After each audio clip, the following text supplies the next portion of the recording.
तुम्हाला मी आता नागरिकशास्त्र या विषयाच्या संदर्भात च्या संदर्भात काही प्रश्न विचारणार आहे. ज्या विद्यार्थ्यांना प्रश्नाचे उत्तर येते त्यांनी काय करायचं, हात वरती करायचा. तुम्ही पाहू शकता का मी पहिला प्रश्न या मुलांना विचारणार आहे. बघा प्रश्न पहिला आहे, मसुदा समितीची स्थापना कोणत्या वर्षी झाली, हात वर करा. बघा तुम्ही पाहू शकता. चला अजिंक्य सांग.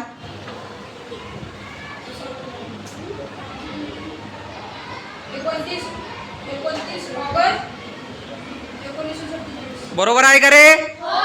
खूप आहे. दुसरा प्रश्न विचारतो, संविधान लिहायला किती वर्षे लागले? कोणाला येतं? चला पाठीमाग राणी. हा 2 वर्षे 18 महिने 18 दिवस. बरोबर आहे का? तिसरा प्रश्न विचारतो, भारत कधी स्वातंत्र्य झाला? चला कुणाल. 15 ऑगस्ट 1947. बरोबर आहे का? ठीक आहे. मसुदा समितीमध्ये एकूण किती सदस्य होते? चला सांग बरं पूजा. 7. बरोबर आहे का? खूप छान. मसुदा समितीचे अध्यक्ष कोण होते? चला अनन्या. डॉक्टर बाबासाहेब. बरोबर आहे का? खूप छान.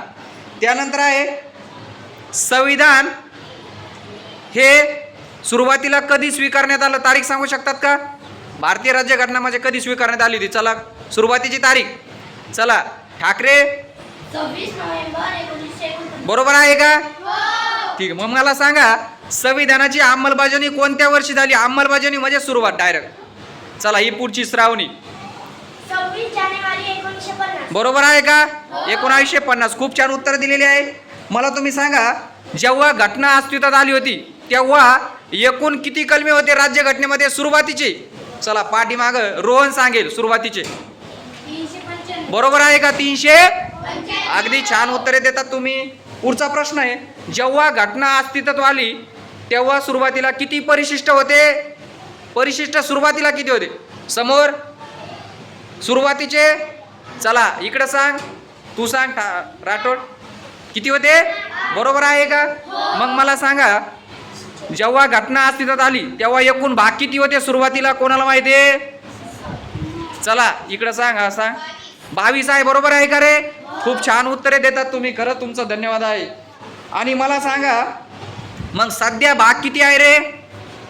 बघा तुम्ही पाहू शकतात किती भाग आहे सध्या. सामूहिक उत्तर द्या. 25. बरोबर आहे. सध्या परिशिष्ट किती आहे? कोणाला येतं? हातवर करा. चला इकडं रोहन सांगन. सध्या किती 12. किती परिशिष्ट आहे सध्या? खूप. राज्यघटना लिहित असताना एकूण किती खर्च आला होता? किती दिवस आणि किती खर्च कोणाला येतं? बघा तुम्ही पाहू शकता. वर्ग कितवीचे आहे तुम्ही? 6वी. शाळेचं नाव सांगा. जिल्हा परिषद उच्च प्राथमिक मराठी शाळा माणगाव. ठीक आहे. सांगा बरं कोणाला येतं? चला वाघमारे. तोफुल्ला. बरोबर आहे का? चला सर्वांनी जोरदार टाळ्या स्वागत करा. खूप छान आहे.